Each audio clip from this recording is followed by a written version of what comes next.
You're listening to A Mighty Fortress, celebrating 180 years of Lutheranism in Australia. A mighty fortress it is our God, a trusty shield and weapon. Hello and welcome to A Mighty Fortress. I'm your host, Knight Jake Zabel. Welcome to the Fortress.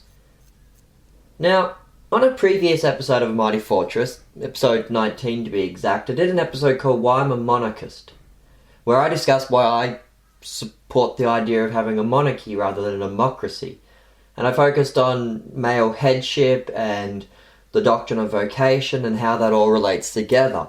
Now, on today's episode, if you want to listen to that episode, you can go to the Order of Knight George podcast, which you can find at SoundCloud or iTunes, where I have all the old episodes of A Mighty Fortress available. Also, if you go there, you can also find my sermons under the title of Preaching the Sword of the Spirit, and you can find the podcast Women Pastors and the podcast Outback Berean by Eric Peterson. So they're all available on the Order of Knight George podcast. On today's episode, I want to again talk about monarchy. And what I want to talk about today is the concept of how the monarchy relates to the family system and how democracy is in of itself inherently individualistic. That democracy is inherently selfish. And so what got me thinking about this is the concept of nationalism and socialism, and particularly a comment from Hermann Sasse.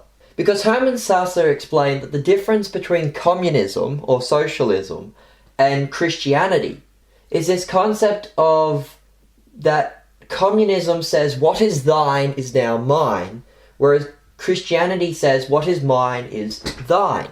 And in order to explain this better, I need to quickly talk about nationalism and socialism, or communism.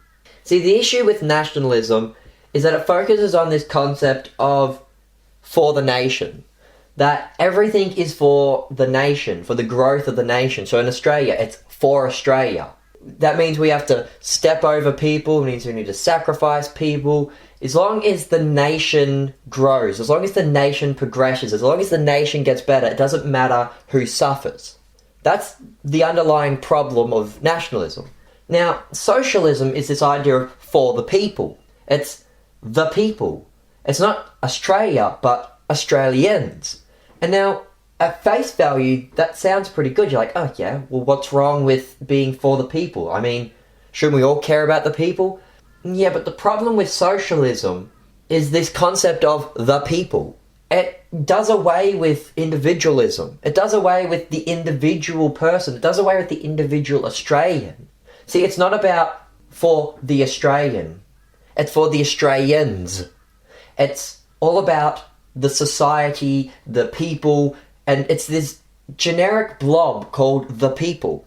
And the underlying problem with communism and socialism is that it's the people that is now the idol that we're after. And the thing is, if you don't belong to the people, then you don't belong. So the thing about socialism is there's this concept of it's whatever benefits this group known as the people. And as long as you're within that bubble of the people and you agree with the like-mindedness of the flock, then you're perfectly fine. The problem with communism then is that if you don't belong to the people, as in you're in the flock but not a part of the flock, then you need to be cut off. And this is why Christianity normally suffers so badly under communism. Because Christians are in the world but not of the world. We're part of the society, we're a part of the country, we're citizens here, but we don't act the same way the world does. As Christians, we're to be distinct from the world. We belong to God's kingdom. And while we are in the country, while we participate in the country, we don't go along with everything the country decides. That Christians, we're meant to be distinct from the culture. We don't just go along with the cultural norms. Because Christianity is its own culture. And we're to use our faith to basically try and shape the cultural norms. For example, in this day and age, homosexuality, third-wave feminism, just complete immodesty in dress are things that are part of the culture. Whereas Christianity teaches us that homosexuality is wrong, that husbands are the head of the households and wives should submit to the husbands, and that we should dress in modest and decent ways. As Christians, we can be a part of the society, but we also need to be distinct from the society. And that's why Christians don't go well under communism, because we want to have an individual voice. We want free speech. We want to have freedom of religion, and that doesn't exist in communism. The whole concept of the term political correctness came out of the Russian communists, where you weren't allowed to say something if it wasn't in agreement with the socialist communist policies. And so under communism, there's no free speech. There's no freedom of religion. There's no freedom of just anything. And that even happens still under nationalism, because nationalism is this idea of it's everything for the nation. And the thing is, if you do something that isn't deemed as being beneficial for the nation, then you too can be cut off. You too can be destroyed. And that's why nationalism and socialism are both actually two opposite but equal problems. One's super right-wing and one's super left-wing, but both of them actually create very similar problems. Neither is the answer to the other. And the thing is, what this gets me to, is this concept of what Sasa was talking about. So with nationalism, it's what is yours belongs to the nation now. What is yours now belongs to this group known as the nation. And communism is what is yours now belongs to the people. And the thing is, with nationalism and socialism, you don't get a choice. There is no freedom. It's just what is yours now belongs to either the nation or the people, belongs to this big blob. However, with Christianity, but it's what Sasa said. It's not about what is thine is now mine. Christianity is about what is mine is now thine. Christianity is about I'm going to give to the society out of my own free will. I'm going to give to the culture. I'm going to give to the country. I'm going to give to the nation. I'm going to give to the people, not because the nation or the people tells me that I have to give this, not because the nation or the people demands that I give this. I'm going to give this because I'm a selfless Christian, because I care about the nation, I care about the people, I care about my neighbour, and so I'm going to give this out of my own free will. Under no obligation do I give this, but that I want to give this. This is the Christian concept of do unto your neighbours as you'd have them do unto you. This concept of love your neighbour as you love yourself. The concept of love your enemies. The point of Christianity is that we don't keep things to ourselves. We're not selfish. We give it out. And this is personally why I don't like capitalism. Don't get me wrong. I'm not against things like free trade or owning your own business and stuff like that. I'm all for that. But the thing that I don't like about capitalism is that it is inherently selfish. Whereas Christianity says what is mine is now thine, capitalism says what is mine is mine. It says what is my property belongs to me and I will do with it whatever I want. And while that is not necessarily wrong, while you should have the freedom to do with your property what you want, that mentality, that way of thinking is just out and out selfishness. This is why under capitalism we have problems with big business controlling things, because under capitalism, why can't I have a big business? Why can't I step over small business to make myself richer? See, the whole idea is it's all about me, my money, my riches, my life, my benefit, my pleasure. And that's the problem with just our whole society in general. And it's the problem that I have with democracy. Because democracy itself is inherently selfish. See, democracy, which comes from the Greek culture, is based on the idea that every person gets a say, every person gets a vote. Now, that doesn't sound like a bad thing, but the problem with democracy is that it doesn't think about the people, it doesn't think about the nation, it doesn't think about the other, it doesn't think about the neighbour. The problem with democracy is that it's all about my vote, my opinion, my thoughts, what I want for this country. And the biggest problem with democracy is when the majority basically just decides what we do. For example, we just got full-term abortion legalised in Ireland because the majority decided that that was the right thing. And that's the problem with democracy, is it now becomes the majority wins. And the problem with that then is that it's all about what we want and our own selfishness, and people start to pull together in little groups because now issues become big debates and you start to pick a side in the debate. Okay, I'm pro-abortion or I'm pro-life. I'm, pro-gay marriage or I'm anti-gay marriage. I'm pro this, I'm pro that, I'm anti this, I'm anti that. You now start to get this just bipartisanship within our nations, and groups start to form. And that doesn't help create a healthy, united nation. Instead, the country becomes split. And the reason this happens is because democracy gives every individual their own thought and opinion, which again, I'm not saying is a bad thing, but I'm saying the system itself is inherently selfish. I've said it before and I'll say it again. Democracy simply doesn't work. And so me, rather than caring about the neighbour, rather than caring about the vulnerable person, rather than caring about this or that, it becomes about what I want. Like, you even notice that in the whole abortion argument, the opposite to pro-life is pro-choice. The woman isn't arguing for the life of the child, the woman is arguing for her own personal choice. She wants a life for her. She wants to have a life where she doesn't have to look after a kid. She wants it her way. And this whole thing about gay marriage and gay adoption, you're not worrying about the children. You're not worrying about the rest of society. It's all about what you want. The gays want to get married. The gays want to adopt children. But they're not taking into consideration, well, what about the child? Does the child want to be raised by 2 men or 2 women? Maybe the child wants to be raised by a mum and a dad like everybody else. This whole concept now, everybody's sleeping around rather than getting married. It's selfishness. People aren't going, oh, I want to get married so I can take care of a family. I want to get married so I can love my wife and I can look after children. No, instead, men and women are going, you know what? I'm going to stay single, I'm going to sleep around because that's what makes me happy. And this is just all selfishness. This destroys and erodes society. And so what I'm here to talk about today is something that I've termed familyism. And I want to make this point clear, that familyism isn't the same as socialism of the people. I'm not just replacing a random blob with a random blob known as the family.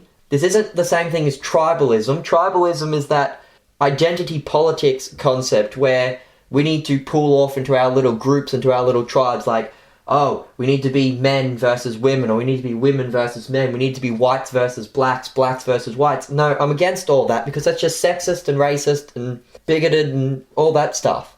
It doesn't help anything. Tribalism is a terrible concept because it doesn't unite people, it divides people. And see, the whole thing that I want to talk about is what I call familyism, which is this concept that we need to stop focusing on the individual and we need to start focusing on the neighbour and on other people. We need to start treating society like it is a family. See, in a family, mum and dad have to give up their time and their money and their own wants and desires to look after these children. And in a marriage, at least it should be, husbands and wives have to give up their own personal wants, their own time, their own money to look after their partner. As a husband, I have to give up my money, my time, my own wants and desires to look after my wife. As a father, I have to do that to look after my kids. My wife will do the same to take care of me. The whole concept of the family is that we work together as a single unit. And we're not all the same. Some of us think differently. But that's the strength of a family unit. Each person has their own individual voice. Every person has their own individual thought. But we put those together to help the unit. And this unit isn't some random blob called the family. But because the family isn't the same as socialism, where there's just this random blob called the people. In the family is made up of mum, dad and kids. Without them, there is no family. You can't cut off one person from the other. And the thing is, our society should be based on the family. If you go back to the beginning of the Bible, to Genesis, Adam and Eve were the first people. Then they had their children.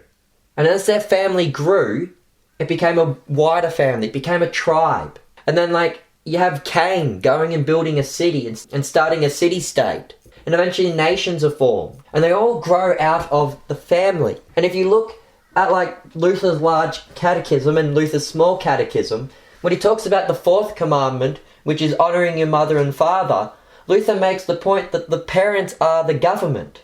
You know, this is how society is based. It's based on the family. The citizens are the children. The government is the parents. And the parents have the responsibility to look after the children. And so too, the government, as the mothers and the fathers of our nation, have the responsibility to look after the citizen. The thing is, we need to recover the concept of love your neighbour as yourself. And this is what I mean by familyism, is that our society should act like a family.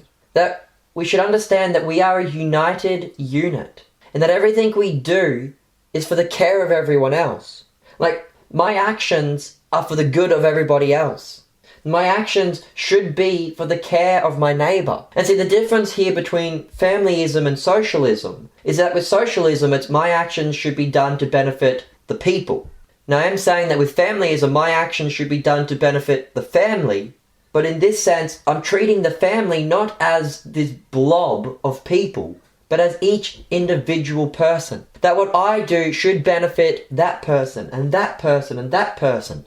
And the thing is, I can't benefit everybody, because I'm just not capable of helping everybody. But that's why we work together as a unit, so that while I can help that person and that person, but I can't help that person, maybe somebody else can help that person. And we work together. In order for this system to work, we need to recover two things. One is love your neighbour as yourself. We need to stop being selfish. We need to stop worrying about our own wants and our own desires and start thinking about the needs and the care of our neighbour. We need to stop thinking about what I want and what my neighbour needs. And the second thing that definitely needs to be recovered is the family. We need to regain the family unit of mum, dad, kids. Because society is based on the family, and if society is ever going to work in a way that it should, we need to regain the family. In order for society to be based on the family, there needs to be a family for it to be based on. We need to have a society where husbands and wives care for each other. That when you say, I'm going to get married, it's not because that marriage is going to benefit you, but that marriage is going to benefit your partner. See, this is one thing that I've heard on Issues Etc. that was said some time ago when they were talking about biblical marriage, and it has stuck with me to this day. 21st century love is all about my wants and my desires. According to the 21st century, when I say I love my wife, it means my wife makes me happy. It means she gives me good feeling. And that is selfishness. That's worrying about what my wife will do for me. But in the biblical love is all about sacrifice. It's all about what I do for the other. According to the Bible, when I say I love my wife, it means I do things for my wife. It means I care for my wife. It means I'm worried about her needs. Scripture says that husbands need to love their wives, which means husbands need to sacrifice themselves and look after their wives. And wives, this goes the same way. When a wife loves her husband, it means that she cares for her husband, that she wants to serve her husband, that she wants to do things for her husband. And if we can recover that kind of thinking, then society will be better off. And then we need to recover the idea that parents, you need to sacrifice things for your children. Parents these days want to be their children's best friend. This again is selfishness, because what it's saying is I want my children to like me. I'm going to give my children whatever they want so that they will like me. And that comes down to your own deep-seated need that you want to be liked. Well, guess what? It's not about you. It's not about your wants. It's not about your likes. Being a parent is about what your child needs. They may not like you all the time. They may not appreciate everything you do for them. But the thing is, as a parent, you need to do what your child needs, regardless of what that child wants. Why would you be friends with a 17-year-old? They're idiots. Stephen doesn't need another friend, Bud. Stephen needs somebody to ride his ass. And he may not like it. He may not thank you for it. He may do impressions of you behind your back. He thinks he's so damn funny. But the point is, he'll know right from wrong because you did your job. A great example is just food. What kid would prefer to eat broccoli over chocolate? If you give your child what they want, they're going to eat nothing but junk food. But as a parent, you need to give your child what they need. You need to give them healthy food that's going to benefit them, even if they don't like it, even if they throw a tantrum, even if they say, Mom, Dad, you make me eat broccoli, I hate you. So what? Doesn't matter if they hate you. Doesn't matter what that child wants. That child needs a good, healthy diet. And this isn't just limited to food, limited to education, to religion, to everything. We need to focus on what the child needs, not what the child wants. Because if we start instilling children with this idea that they can just have whatever they want, then they grow up with this mentality of I can have whatever I want when I want it. And that just continues to fuel this system of selfishness. Because the children grow up thinking, well, I want this, I'm going to have it. Young boys who get raised with this mentality of going, you can have whatever you want when you want it, grow up and say, you know what? I want to sleep with a woman. I'm just going to sleep around. I don't need to work hard. I don't need to get married. I'll just find some woman who's, easy, who all I have to do is just wink at her and she'll want to sleep with me.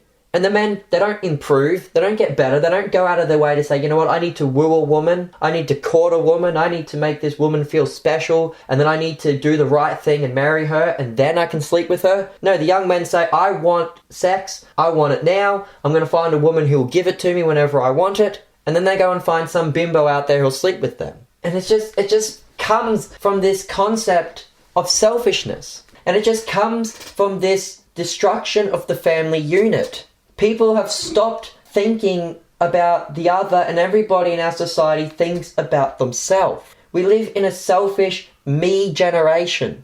One verse that I think is very important from scripture to keep in mind here is 1 Corinthians 11:11, where St. Paul says, in the Lord, woman is not independent of man, nor man independent of woman. Well, Paul says in the verses before that, neither was man created for woman, but woman was created for man, and so forth. See, in the beginning of Scripture, in chapter 2 of Genesis, man is alone, and God comes down and said, it is not good for man to be alone. I will make for him a helper. God looked down and said, it's not good for humans to be by himself. I'm going to give them partners. I'm going to give them families. I'm going to give them society. God has not created humans to be independent. God has not created humans to be selfish. God has created humans to live together and to care for one another. This whole concept of feminism that says women should be independent from men, that women should be able to look after themselves. My biggest issue with that is that I don't think anybody should be that way. Men and women should get married and they should look after children and they should be a family. And I'm not saying that everybody has to get married. I'm not saying that there can't be single people out there. Of course there's going to be single people out there. We need to get away from this concept that we all need to be individuals, that we all need to be independent, that we all need to look after ourselves. Yes, you can have individual thought. Yes, you can have individual freedoms. Yes, you can have your own choice. But you need to remember that you are a part of a family. That you are a part of something greater than yourself. You are a part of the human race. And it doesn't matter if you're black, white, Chinese, Japanese, American, Australian. Doesn't matter. We are God's children. We are the human race. We should stop thinking about our own wants and our own needs, and we need to start thinking about the wants and needs of our neighbour. Not even our wants, just the needs of our neighbour. Stop worrying about yourself. Think more about what other people need. And if we can get this concept through our heads, if we can stop thinking about our own person and start thinking about the greater good, we start thinking about our neighbour, then our society truly would be better. And definitely, if we had that way of thinking, then a monarchy would be the best system. Or failing that, even an oligarchy. Like instead of one leader, a small handful of leaders. This is the reason why I am a monarchist. Why I believe a monarchy is the best system of government. Because the monarchy is based on the family. Just as mum and dad look after the children, just as the dad is the head of the household, so too the king should be the father of the nation. He should be the head of the nation. And just as mum and dad are to sacrifice their own time and money to look after the children, so too the monarch needs to be able to sacrifice his own wants, his own desires, his own money, his own time to look after his children, which is the citizens of that nation. This is why I believe that the monarchy is the best system, because it is based on the family system. See, in a family, dad is the head of the household. In a tribe, the patriarch, the chieftain, is the head of that tribe. So therefore, when you get to a big nation, the king should be the head of that nation. And as long as the king understands that with great power comes great responsibility, that he is to look after his citizens, that he has been given this great power so that he may use it for the benefit of his people, then that system will work. And that actually goes for any system of government. Government needs to understand that them being in power is not about them pushing their own wants and desires, but about them having the responsibility to take care of the needs of the people. And see, this is where I think democracy fails, because it's all about my desires. It's all about selfishness. Why do we vote? It's so that my opinion can overthrow someone else's opinion. That my opinion can have authority over somebody else. And as long as I am voting with the majority, then my opinion will always win. Now, I know that some people think that monarchs are terrible because the system is easily corruptible. The truth is, every system is easily corruptible. The difference between a monarchy and a democracy is that in a monarchy, if the monarch gets corrupt, the people rebel, we kick him out, and we get a new monarch. In a democracy, because the problem with democracy is that majority rules, if the majority becomes corrupt, then you can't just overthrow one ruler and the problem's fixed. Instead, you have to have one party fight another party and you end up with civil war. Another issue comes up with taxes. So the idea of taxes is that we, the people, give money to the monarch so that he can then spend that for the people. We give the monarch money so that he can pay for roads and hospitals and schools, etc., etc. And people think, oh, if you have a monarch, he'll just be corrupt. He'll just take all the taxes so that that person can have money. Well, we live in a democracy now and that still happens. Our politicians get paid hundreds of thousands of dollars each year to do their job, where the average Australian gets somewhere to like $40,000 to $70,000 a year. Don't quote me on those figures, but it is something ridiculous like that. And this isn't one monarch we're paying, this is a whole parliament full of politicians. We're still paying taxes to give money and to make rich those people in power. And this is because regardless of what system you have, whether it's democracy or monarchy, we live in a society of selfishness. We need to recover the concept of love your neighbour as yourself. We need to recover this concept that Sasa talked about of what is mine is thine. That I give up my possessions for the benefit of somebody else. Regardless of whether you're a democracy or a monarchy, as an individual, I give my money and my time to the society to benefit my neighbour. And the government should give up their time and money to benefit the citizens. Now, I've kind of just ranted on for this episode, but this is something that I feel is close to my heart. This concept of familyism and a monarch-led government is just something that I personally believe we need. I'm sorry if I've gone off and I've just ranted about my own personal opinions on this episode. But the thing is, I look at society around us and I see it crumbling. I see families destroyed. I see relationships destroyed. I see men and women using each other for their own benefit. I see governments using the society for their own benefit. I see people just backstabbing. I see big businesses using the smaller businesses and using people for their own benefit. I see companies taking land from farmers and homeowners so that those companies can get richer. I see a society where people are just backstabbing for their own benefit.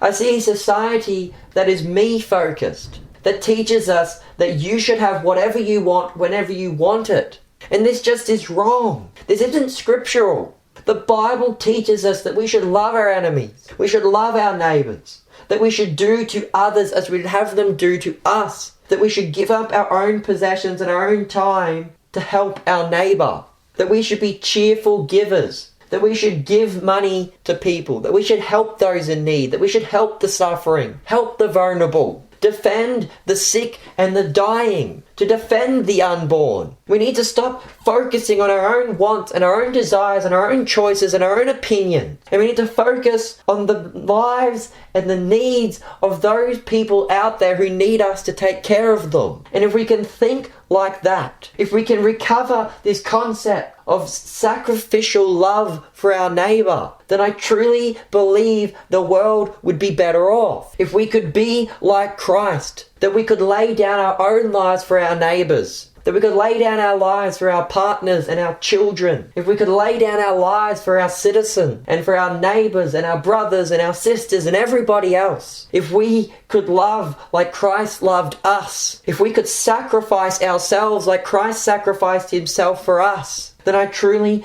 believe our society would be better off. And this is why I support monarchies. Because if we lived in a system where the government actually said, I am the king, have this power, but with this power comes responsibility, and I as the king need to sacrifice my own wants and desires for the good of these people, we would be better off. And the thing is, as I said before, the government is to mimic the family. And so the government is to be parents to the children. And as I said before, as parents, you need to give your children what they need rather than what they want. So too, the government should give us what we need and not what we want. Our society wants abortion. Our society wants euthanasia. Our society wants gay marriage. But that's not what we need. And we need a government that will stand up and say, no, you can't have just what you want just because you want it. Instead, I as the government am going to take this responsibility to give you what you need. Because I am the government,